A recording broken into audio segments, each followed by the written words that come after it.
All right, hey, good morning. It's Noel, and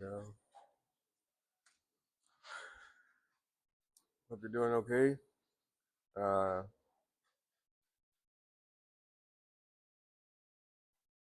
yeah, I have quite a bit to take care of today, and starting with uh, getting our youngest to the orthodontist this morning. So still have a ton of time, but um, I don't know, still a little while. So anyway, I'm gonna go through Luke 15, and yeah, this one's a yeah. I mean, it's all important, but this is another one that's really important. But it's in red letters. You probably can't see it, um, but I've highlighted a bunch of it over time. I don't know. I've had this Bible for I don't know over 10 years. Uh, and I'm just figuring out that I'm having a different hard time seeing through the highlights. So we're gonna go. We'll see how it goes. I don't know. Yeah. So Luke 15, parable of the lost sheep. Now the tax collectors and the sinners were all gathering around to hear him.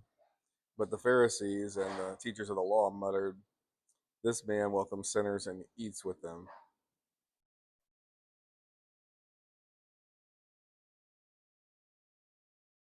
Then Jesus said to them this parable: Suppose one of you has 100 sheep and loses one of them. Does he not leave the 99 in the open country and go after the lost sheep until he finds it? And when he finds it, he is joyful. Uh, sorry. When he finds it, he joyfully puts on. Uh, gosh, hang on a second. He joyfully puts it on his shoulders and goes home. Then he calls his friends and neighbors together and says, "Rejoice with me! I have found my lost sheep." I tell you that in the same way, there will be more rejoicing in heaven over one sinner who repents than over 99 righteous persons who do not need to repent.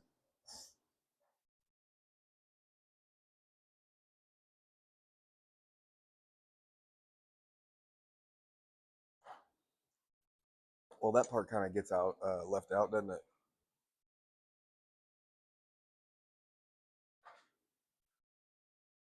Sorry. Or suppose a woman who has 10 silver coins and loses one. Does she not light a lamp, sweep the house, and search carefully until she finds it? And when she finds it, she calls her friends and neighbors together and says, "Rejoice with me! I have found my lost coin." In the same way, I tell you, there's more rejoicing in the presence of the angels of God over one sinner who repents.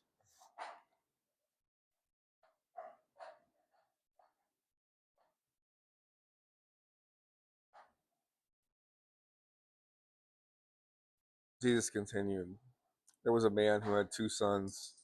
The younger one said to his father, 'Father, give me my share of the estate.' So he divided his property between them. Not long after that, the younger son got together got together all he had and set off for a distant country, and there squandered his wealth in wild living. After he had spent everything, there was a severe famine in that whole country, and he began to be in need. So he went and hired himself out to a citizen of that country who sent him to his fields to feed pigs. He longed to fill his stomach with the pods that the pigs were eating, but no one gave him anything.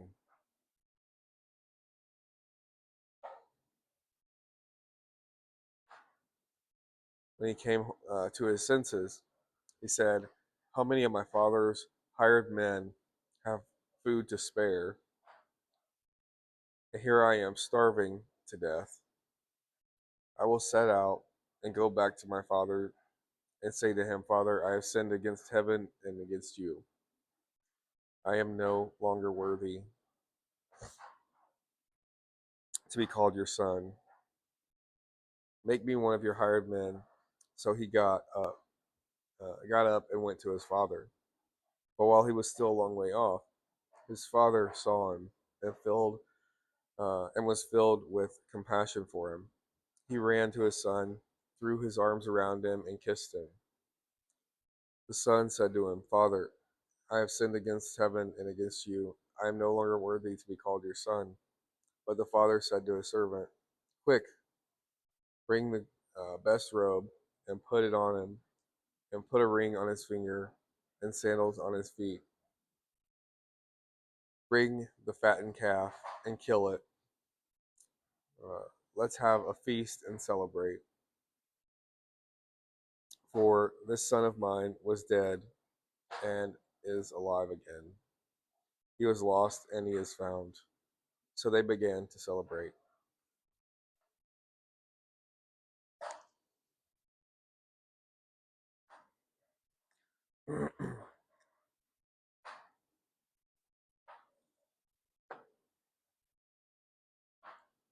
Meanwhile, the older son was in the field. When he came near the house, he could hear music and dancing. So he called one of the servants and asked him what was going on.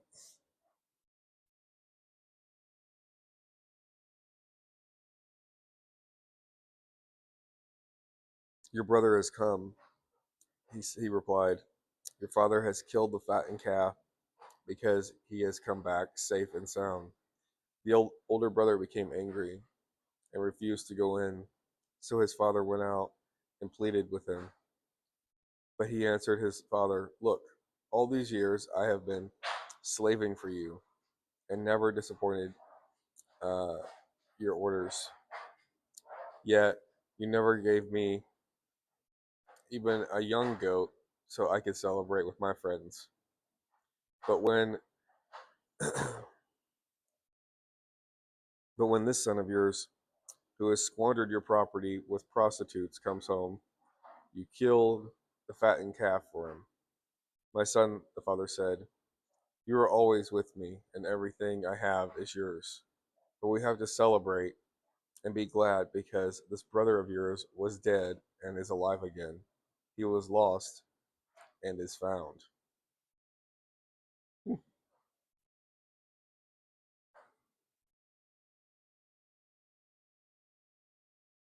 Yep. Luke 15. Everybody, not everybody, but most people are aware of the prodigal son story. That's it. Um, you know, um,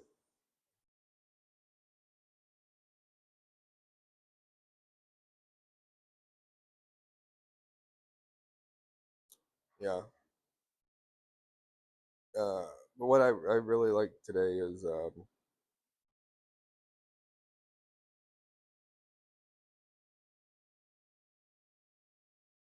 um, let's see, verse 7 and 10, where um, first Jesus talking about, going after the one lost sheep. But verse 7 says, "I tell you that in the same way, there will be more rejoicing over one sinner who repents than over the 99 righteous persons who don't need to repent." And then verse 10, when it was talking about the woman with the lost coin, it says, "In the same way, I tell you, there is rejoicing in the presence of the angels of God over one sinner who repents."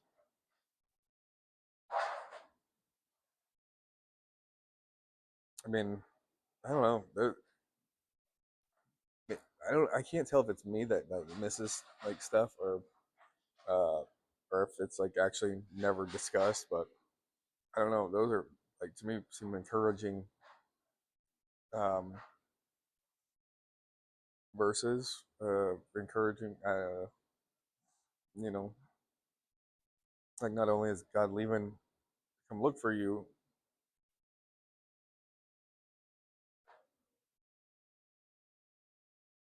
but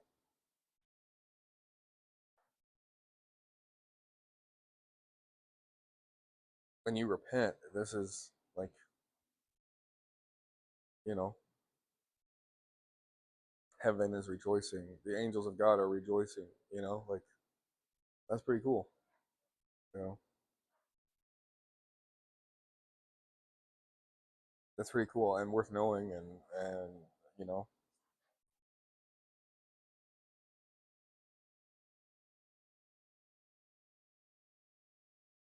it's like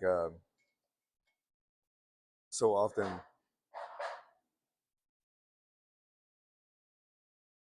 we we don't see like that bigger picture of things. You know, I don't. You know,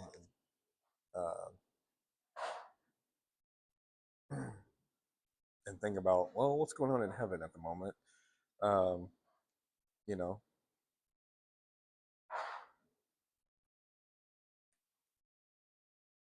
Anyway, yeah, that was pretty cool. Um, I really like Jesus' teaching in you know Luke, just because there's so much of it, um, and I think a lot of times pastors don't know what to do with Luke, or don't know what to do even with Jesus' teachings in here, and they go to you know Paul and later New Testament books, um, you know I don't know if it's because they think they can understand those better or something, but um, I think sadly a lot more of our churches are familiar with later New Testament books than even the red letter, Jesus teaching part to a certain extent.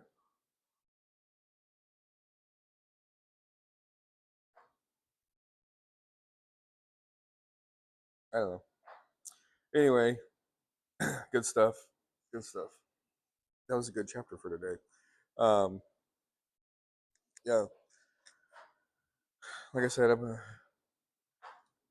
get busy with everything, and yeah, just to add to the list of things, we've been wanting a new wood stove in the house, and